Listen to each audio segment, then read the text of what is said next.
I'm going to go ahead and introduce our first speaker of the night, Satya, who's a nurse and a PSL organizer based in Atlanta.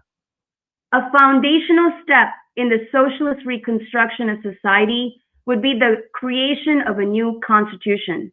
The current U.S. Constitution was drafted by the U.S. slave-owning class, and it enshrines the rights of capital. But the new constitution would enshrine and expand the rights of the working class. And millions of people will participate in constitutional conventions or popular constituent assemblies to draft and adopt this new constitution, unleashing a creative and collective process, which is far more democratic and participatory than our current system. Those of us who were long denied a voice in the political system would shape the new constitution. And the US Constitution leaves fundamental matters such as food, health, education, housing to the capitalist market, meaning in the hands of the billionaires, the Wall Street bankers, and the landlords. But these would be guaranteed rights in a socialist constitution. All the big corporations, the 500 biggest companies that produce 2/3 of this country's GDP would be brought under people's control. They would be nationalized. The new socialist government will take possession of all the existing capitalist banks and create one people's development bank. In a socialist government, holding elected office of any legislative body would not be a full-time job. There would be no professional politicians. Government and civil servants will earn the salary of a skilled worker. And lifetime judicial appointments will be dissolved. The Electoral College would be abolished. The popular vote, one person, one vote, would be implemented. And mass organizations like unions, tenant organizations, cooperatives, youth groups will be empowered and be given legal recognition. So using centralism and a widening and grassroots democracy, people who have been neglected and left out will be brought into the decision-making process of the new government. More than 80% of the US population lives in urban centers, but urban populations are widely underrepresented in federal and state bodies, and this would change. The House of Representatives could be replaced with the National People's Assembly that would not only be made up of delegates elected from local election districts, but would also include delegates from the many mass organizations of millions of workers, students, and more. And the Senate could be replaced by the Assembly of Oppressed Nations to correct the historic injustices imposed on the indigenous peoples and the nation and the Black nation. This Assembly of Oppressed Nations will consist of delegates from oppressed nationalities and peoples. And one of the biggest misconceptions about a socialist government is seeing it as a service provider and the people as passive recipients of services. This is false and wrong. The reorganization of society, including the transition of society to green technology and renewable energy, will be carried out by the people themselves. Mass organizations will have a central role in a socialist society. These voluntary-based organizations will be involved in the day-to-day management of the affairs of society. In that sense, the executive power of socialist society is in the hands of the people. We carry out the decisions that we make. Real democracy requires the full participation of the people in making and implementing the decisions. Capitalist democracy is limited to voting at the ballot box every 2 to 4 years for the next representative of the capitalist system. But socialism expands democracy to the participation of millions of workers, youth, all sectors in actually running society. And socialist revolutions over the last century took place in countries that had to overcome colonial underdevelopment, or societies that were in the early stages of capitalist development.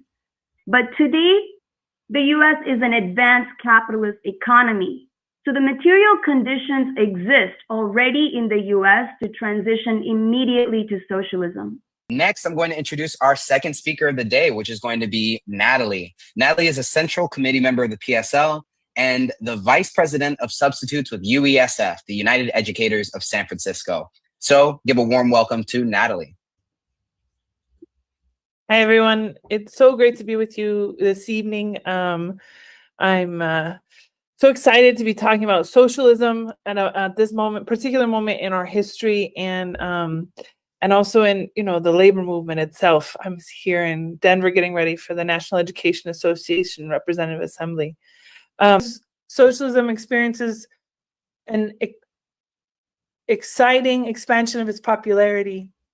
And as we think about what we're fighting for, it's very, very, very important for us to think about how we will win socialism. Because we are fighting for a vision of a different society, armed with an analysis of the current one, of the capitalist system, with its contradictions, its inherent exploitation and oppression. And we have a collective commitment to replacing it. We cannot be satisfied with a reform status quo. It will require a massive movement for socialism and the adoption of socialist ideas across the country to win a new system, which is why the popularity in increasing is so exciting. But our rich history of struggle also shows that the capitalist system itself will adapt and adopt new methods to survive, and will never concede to fully not be exploitative or oppressive. A revolution is necessary. It is necessary to replace capitalism with a socialist society. And we must build the movements that are necessary in order to do that. And I think those of us who are socialists have an important role to play, like we did in history, in how, in all of the different places that we're in all of our workplaces and our neighborhoods, our schools, wherever we are, that we can contribute to the expansion of the struggle and that we can play a role. Can socialism and democracy coexist? What is the difference between revolutionary socialism that the PSL supports and what is frequently called democratic socialism? So I think we started to touch on these questions, but I want to hear from our panelists. What are your thoughts? So when we say a revolution, what does that actually mean? So revolution is a process that's smashing the old state and it's creating a new state. And, in the history of the U.S., there was the first Reconstruction, happened after the Civil War, which was actually a social revolution because it transformed property relations inside the U.S. It ended slavery. And then comes the second Reconstruction, which is the Civil Rights era, which was a political revolution because it tore down the structures of apartheid, but the economic system still remains in place. So we have an unfinished revolutionary process in this country. And so there is a need for a third Reconstruction, which we are arguing has to be a socialist Reconstruction, which will actually have to change property relations and the economic foundations from capitalism to a socialist foundation. In differentiating democratic socialism from revolutionary socialism, which Satya has done, there is also, I think it's very important for us to recognize the possibility and necessity, so the actuality of having a revolution in the United States. And I think that it is, it can be very, very hard for us when we're living in a society that is so deeply challenged in so many ways. There's so many contradictions, millions and millions of workers voting for someone like Trump, who is, a wealthy Nepo baby. I mean, like who has appealed to sort of the most basis and disgusting racism and sexism in our society in order to win over a section of workers to vote against their interests. I think it can be hard to sort of see through that and think, well, will we ever be able to have a revolution in the United States? And I do think revolutionary socialists, our answer is yes. And that is a differentiation. I have been active in my union since I became an educator in 2007. I think, I do now serve as an officer of our union and consider myself to be part of a labor movement that has been doing a lot of great work and also needs to do a lot more. And I think that it's on us as socialists and as communists, as revolutionaries, to be deeply involved in what, workers organizing in the workplace.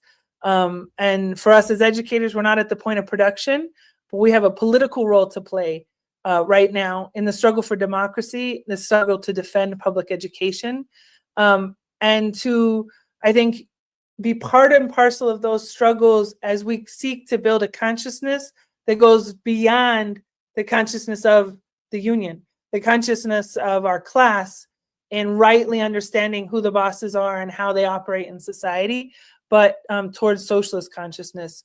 And I think that's a very important task right now.